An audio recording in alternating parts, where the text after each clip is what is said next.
നേന്ത്രപ്പഴം വെച്ചിട്ട് വളരെ ഹെൽത്തി ആയിട്ടുള്ള ഒരു റെസിപ്പിയാണ് കേട്ടോ തയ്യാറാക്കുന്നത്. പ്രസവിച്ചെടുക്കുന്ന സ്ത്രീകൾക്കൊക്കെ ഹെൽത്തിന് വളരെ നല്ലതാണ് ഇത് ഡെയിലി കഴിക്കുന്നത്. ഇപ്പോൾ വൈകുന്നേരം ചായേൻ്റെ ആ സമയത്ത് കഴിക്കാം. അതുപോലെ തന്നെ എല്ലാവർക്കും ഇത് കഴിക്കാം കേട്ടോ. കുട്ടികൾക്കായി കഴിഞ്ഞാലും ഹെൽത്തിന് വളരെ നല്ലതാണ്.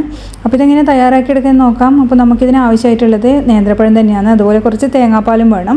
ഇതിപ്പോൾ ഒരു 4 പേർക്കുള്ള അളവിലാട്ടോ തയ്യാറാക്കുന്നത്. വലിയ സൈസിലുള്ള പഴമാണെങ്കിൽ 4 എണ്ണം എടുത്താൽ മതി. ഇത് കുറച്ച് ചെറുതായതുകൊണ്ട് ഞാനൊരു 5 എണ്ണം എടുത്തിട്ടുണ്ട് കേട്ടോ. അതുപോലെ നല്ല പഴുത്തതും അധികം പഴുക്കാത്ത പഴം എടുക്കരുത്. അപ്പോൾ ഇനി നമുക്ക് പഴത്തിൻ്റെ തൊലിയൊക്കെ കളഞ്ഞിട്ട് ഇതൊരു പാത്രത്തിലേക്ക് അങ്ങ് മാറ്റാം. അതുപോലെ തന്നെ ഇതൊന്ന് കട്ട് ചെയ്ത് കൊടുക്കണം. അപ്പോൾ ഞാനിത് ഇതുപോലെ ചെരിച്ചിട്ടാണ് കേട്ടോ കട്ട് ചെയ്ത് കൊടുക്കുന്നത്. അപ്പോൾ നിങ്ങൾക്ക് വേണമെങ്കിൽ വട്ടത്തിൽ ഇങ്ങനെ കട്ട് ചെയ്യാം. അപ്പോൾ ഇതുപോലെ ആകുമ്പോൾ നമ്മൾ ഉണ്ടാക്കി കഴിഞ്ഞാൽ കാണാനൊരു നല്ലൊരു സ്റ്റൈൽ ഉണ്ടാവും കേട്ടോ. അതുകൊണ്ടാണ് ഈ ഒരു സൈസിൽ ഇങ്ങനെ കട്ട് ചെയ്തത്.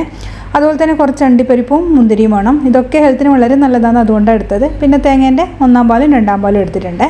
ഇനി നമുക്കൊരു അടികട്ടിയുള്ള പാൻ അടുപ്പത്ത് വെച്ചിട്ട് അതിലേക്ക് ഒരു 2 ടേബിൾ സ്പൂൺ നെയ്യ് ഒഴിച്ചിട്ട് പഴം ഒന്ന് വാട്ടിയെടുക്കണം. നമ്മൾ സാധാരണ നേന്ത്രപ്പഴം നെയ്യിൽ വാട്ടിയെടുക്കുന്നില്ലേ, അതുപോലെ 2 ഭാഗവും നല്ല ഗോൾഡൻ ബ്രൗൺ കളറാകുന്നവരെ ഒന്ന് വാട്ടിയെടുക്കാം.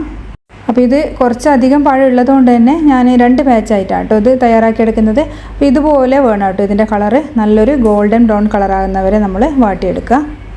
ഇതിലിപ്പോൾ പഞ്ചസാരയൊന്നും ചേർക്കേണ്ട ആവശ്യമില്ല. ഈ ഒരു കളർ വന്നു കഴിഞ്ഞാൽ തന്നെ നമുക്ക് അടുപ്പത്ത് നിന്ന് വാങ്ങാം. അതുപോലെ തന്നെ ഇങ്ങനെ പഴം വാട്ടിയിട്ട് എല്ലാവരും കുട്ടികൾക്ക് കൊടുക്കുന്നുണ്ടാവുമെന്ന് വിചാരിക്കുന്നത്. ഇതൊക്കെ വൈകുന്നേരം ചായക്ക് ഇങ്ങനെ പഴം വാട്ടി കൊടുത്താൽ ഹെൽത്തിന് വളരെ നല്ലതാണ് കേട്ടോ, കുട്ടികൾക്കും വലിയവർക്കും എല്ലാം തന്നെ.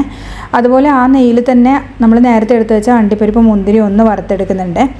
ഇനി അതിലേക്ക് നമുക്ക് തേങ്ങേൻ്റെ 2-ാം പാൽ ഡയറക്റ്റ് തന്നെ ചേർത്ത് കൊടുക്കാം. അതുപോലെ ആവശ്യത്തിനുള്ള പഞ്ചസാര ചേർത്ത് കൊടുക്കാം. പിന്നെ ഒരു 2 നുള്ളി ഏലക്ക പൊടിച്ചതും ചേർത്ത് കൊടുക്കുന്നുണ്ട്.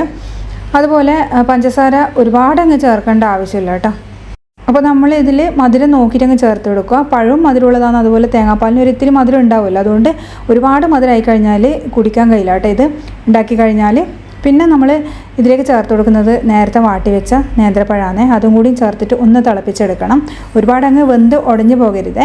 അത് നല്ലോണം തിളച്ച് കഴിഞ്ഞാൽ ഫ്ലെയിം ഒന്ന് കുറച്ച് വെച്ചിട്ട് തേങ്ങേൻ്റെ 1-ാം പാലും ചേർത്തിട്ട് നമുക്ക് നല്ലപോലെ ഒന്ന് മിക്സ് ചെയ്തെടുക്കാം.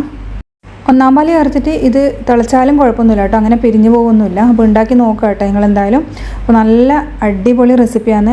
ഭക്ഷണമൊക്കെ കഴിച്ചിട്ട് ഒരു മധുരം കഴിക്കണമെന്ന് ആഗ്രഹിക്കുമ്പോഴോ പായസം കുടിക്കണമെന്ന് ആഗ്രഹിക്കുമ്പോഴോ ഒക്കെ ഉണ്ടാക്കി നോക്കാൻ പറ്റുന്ന നല്ലൊരു റെസിപ്പി ആട്ടോ ഇത്. തണുത്തിട്ട് നമുക്ക് ഫ്രിഡ്ജിൽ വെച്ച് കഴിക്കാനും നല്ല ടേസ്റ്റ് തന്നെയാണ് കേട്ടോ. അപ്പോൾ തീർച്ചയായിട്ടും ഇതുപോലെ ഒന്ന് ട്രൈ ചെയ്ത് നോക്കിയിട്ട് ഫീഡ്ബാക്ക് പറയണേ.